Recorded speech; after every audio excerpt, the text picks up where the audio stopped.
Olá! Na aula de hoje, vamos trabalhar a divisão espacial do poder, a organização do Estado brasileiro, a questão da Federação Brasileira. Por falar em federação, vamos conceituá-lo?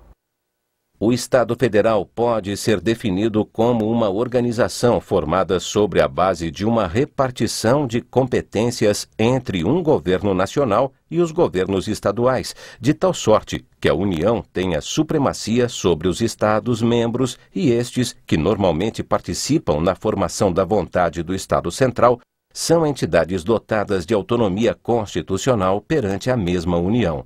Pinto Ferreira. Como se pôde verificar pelo conceito do renomado jurista Pinto Ferreira, a federação traduz a ideia de descentralização, mas não qualquer descentralização. A descentralização política, administrativa e financeira. É o Estado que, no seu espaço territorial, divide o poder em níveis federativos. O nível geral, da União, o nível estadual e o nível municipal. É essa divisão de poder que se opõe a outro modelo de Estado, o Estado unitário. O Estado unitário, como a própria expressão traduz, é um Estado centralizado, onde todo o poder está concentrado num único local, numa única região. É a ideia de um Estado que só tem um único imposto, não há divisões territoriais claras, é um único governante, é uma única lei. O Brasil, ao contrário, não adota esse Estado unitário, adota o Estado descentralizado, o Estado federativo.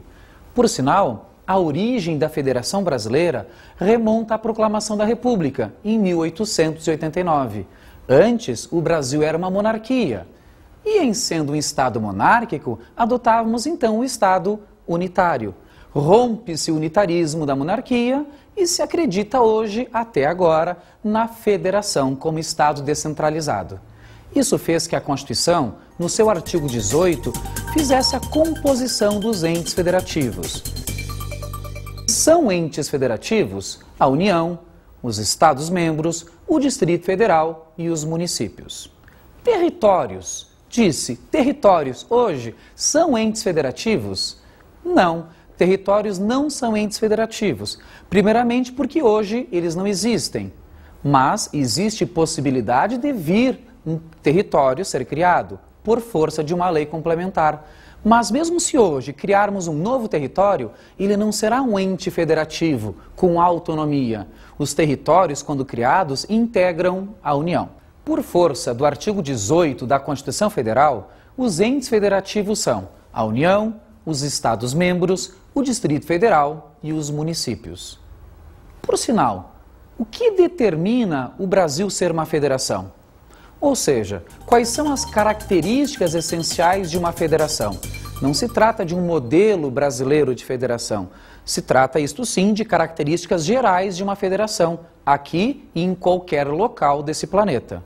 Porque federação nasce do ideário norte-americano e deste ideário secular nós temos modelo até hoje. Quais são as características? Vamos à primeira e imprescindível. Toda federação é indissolúvel.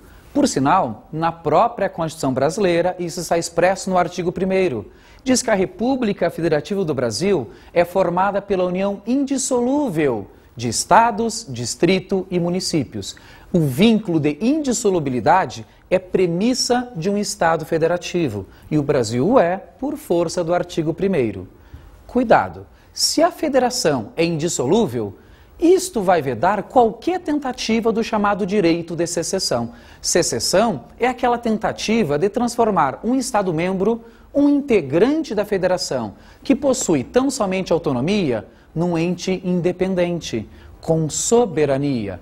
Cuide de novo, um Estado, um Distrito Federal, o município brasileiro não são soberanos, não são independentes. Eles têm apenas autonomia. Estão sempre vinculados, ligados ao poder supremo de uma única Constituição, reunidos em laços de fraternidade indissolúveis. E isso não permite a tentativa de secessão.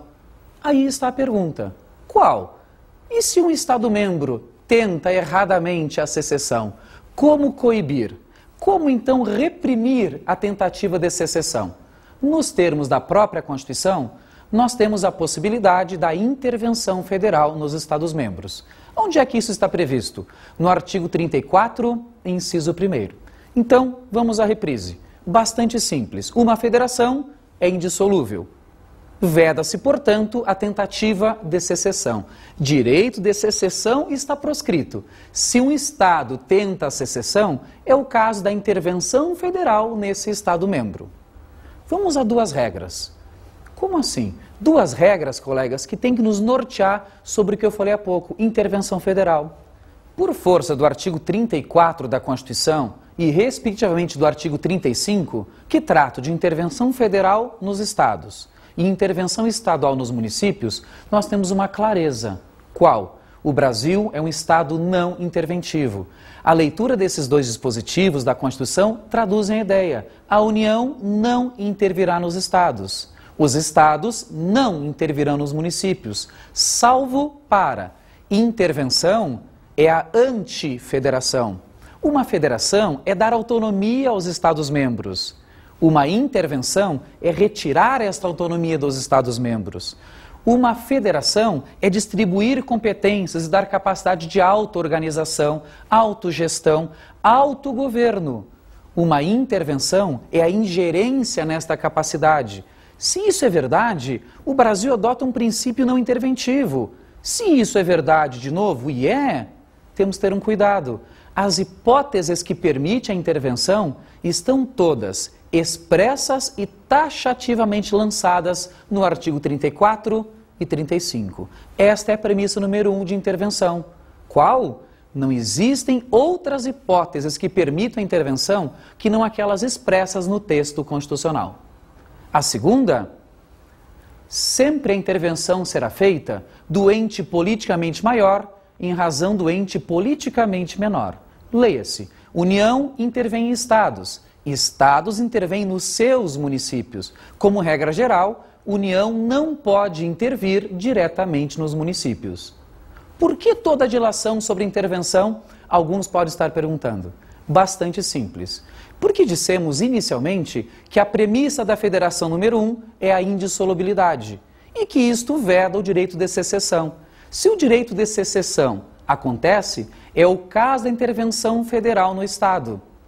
Mas, se a tentativa de secessão for por um município, à primeira vista, segundo o que eu ditei sobre intervenção, é caso de intervenção do Estado no município.